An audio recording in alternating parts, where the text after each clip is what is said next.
তাকওয়া অর্জনের শ্রেষ্ঠ মাস রমাদান, তাকওয়া অর্জনের উপায়গুলো কি কি হতে পারে, এই বিষয়ে আমরা একটু আলোচনা করতে চাই। অনেক ধন্যবাদ আপনাকে। আলহামদুলিল্লাহ ওয়াসসালাতু ওয়াসসালামু আলা রাসূলিল্লাহ ওয়া আলা আলিহি ওয়া সাহবিহি আজমাইন, আম্মা বাদ। তাকওয়া অর্জনের শ্রেষ্ঠতম অন্যতম মাধ্যম হচ্ছে পবিত্র রমজানের সিয়াম। আমরা এটা আল্লাহ রাব্বুল আলামিন নিজেই এটা বলে দিয়েছেন কোরআনে কারিমের সূরা আল বাকারায়। আল্লাহ তাআলা ইরশাদ করেছেন, আউযু বিল্লাহি মিনাশ শাইতানির রাজীম, ইয়া আইয়ুহাল্লাযীনা আমানু কুতিবা আলাইকুমুস সিয়াম কামা কুতিবা আলাল্লাযীনা মিন ক্বাবলিকুম লাআল্লাকুম তাত্তাকুন। আয়াত আল্লাহ তাআলা বলছেন যে, হে ঈমানদারগণ, তোমাদের উপরে রমজানের রোজা ফরজ করা হয়েছে যেমনিভাবে তোমাদের পূর্ববর্তীদের উপরে ফরজ করা হয়েছিল, যেন তোমরা তাকওয়া অবলম্বন করতে পারো, তাকওয়া অর্জন করতে পারো। তাহলে এই আয়াতে কারিমার মূল সামারিটা হলো যে রোজা বা মাহে রমজানের সিয়ামটা আমাদেরকে তাকওয়া অর্জন করাতে সহায়তা করে। এটি একটা মাধ্যম।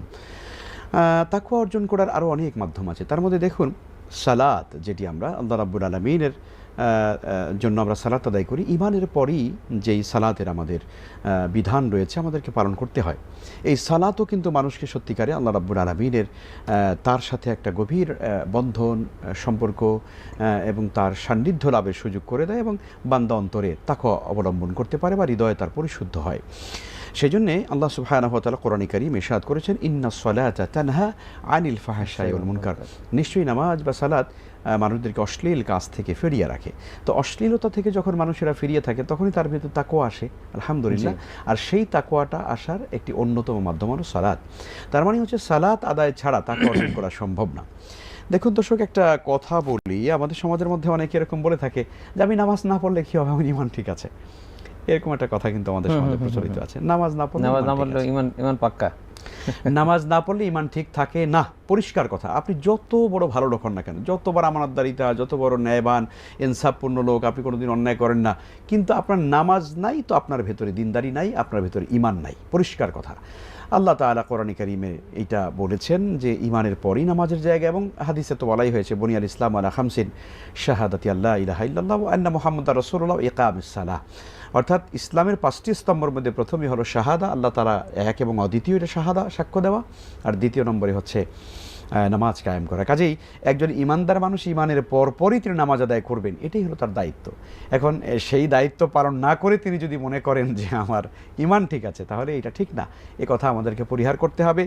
নামাজ ছাড়া ঈমান ঠিক থাকে না। বাইনাল কুফরি ওয়াল মুমিনে, বাইনাল মুমিনে আল ফারকু বাইনাল মুমিন ওয়াল কাফির তারকুস সালাহ। এটা হাদিসে এসেছে, একজন মোমেন আর একজন কাফেরের মধ্যে পার্থক্য হলো নামাজ। মোমেন নামাজ পড়ে আর কাফের নামাজ পড়ে না। ফলে আমাদেরকে 5 ওয়াক্ত নামাজ যথারীতি পড়তে হবে, এর মাধ্যমে তাকওয়া অর্জন হয়। দ্বিতীয় নম্বর। তৃতীয় তাকওয়া অর্জন করার আরেকটি উপাদান বা মাধ্যম আমরা বলতে পারি, উপায় বলতে পারি, সেটি হলো কোরআনে কারীমের তিলাওয়াত। কোরআন তেলাওয়াত করলে মানুষের অন্তরের ভিতরে তাকওয়া আসে। কিভাবে, তার একটা নমুনা দেখুন। একটি ঐতিহাসিক ঘটনা, একটি কোরআনে কারীমের সূরা জিন নাজিল হওয়ার ঐতিহাসিক প্রেক্ষাপট। জিন সম্প্রদায় তারা একটি কাজ করতো, সেটি হলো তারা প্রথম আকাশে গিয়ে ফেরেশতাদের নানা আলাপ আলোচনা তারা শুনে আসতো। শুনে এসে পৃথিবীর যারা গণক ছিল, যারা মানুষের ভাগ্য গণনা করার চেষ্টা করে, এদের কাছে তথ্যগুলো তারা পাচার করতো। আর গণকেরা তখন এই জিনদের কাছ থেকে তথ্য নিয়ে তারা পৃথিবীর অনেক কথা তারা বলতে পারতো। তারা মনে করতো যে তারা সব কিছু জানে, আসলে মূলত ওই তথ্য পাচারের কারণে তারা জানতো। তো ঘটনা কি, ঘটনা হলো জিন সম্প্রদায় এভাবে একবার তারা বসলো নিজেরা। এখন তারা দেখলো তারা যে আগে যে আকাশে যেত, এখন আর তারা আকাশে যেতে পারে না। এখন তারা আকাশের কাছাকাছি যখন যাওয়ার চেষ্টা করে কোনো তথ্য সংগ্রহের জন্য, তখন সেখানে উল্কাপিণ্ড তাদের গায়ের মধ্যে পড়ে এবং তারা জ্বলে পুড়ে ছারখার হয়ে যায়। তখন তারা আকাশের কাছেই যেতে পারে না। তো ফলে জিন সম্প্রদায় পৃথিবীতে তারা বসলো, ঘটনা কি হলো পৃথিবীতে একটু জানা দরকার। তো পৃথিবীতে এখন তার জিনেরা বসে চিন্তা করো যে তাহলে গোটা দুনিয়াতে একটু তালাশ করতে হবে পৃথিবীতে নতুন কোনো ঘটনা ঘটেছে কিনা। তো পরে জিনদের মধ্য থেকে একটা সম্প্রদায়, একটা গ্রুপকে তারা দায়িত্ব দিল, তোমরা এটা ঘুরে দেখবে। আচ্ছা, তো ওই নাসিবাইন নামক এলাকাতে এই জিনদের মিটিংটা হয়েছিল। সেই জায়গা থেকে জিনদের একটা গ্রুপ তারা পৃথিবী ঘোরা শুরু করলো। গোটা দুনিয়া তারা সফর করছে, কি হলো পৃথিবীতে। তারা ঘুরে কিছুই পায় না। শেষ পর্যন্ত তারা আসে মক্কা শরীফে, পবিত্র বাইতুল্লাহতে এসে দেখে যে এখানে আখির জামানার পয়গাম্বর নবী মুহাম্মদ রাসূলুল্লাহ সাল্লাল্লাহু আলাইহি ওয়াসাল্লাম তিনি এসেছেন। তিনি পৃথিবীতে সর্বশেষ নবী হিসেবে আগমন করেছেন এবং তার উপর কোরআন নাজিল হয়েছে। তখন ওরা বুঝতে পারলো যে হ্যাঁ, তাহলে এটাই ঘটনা।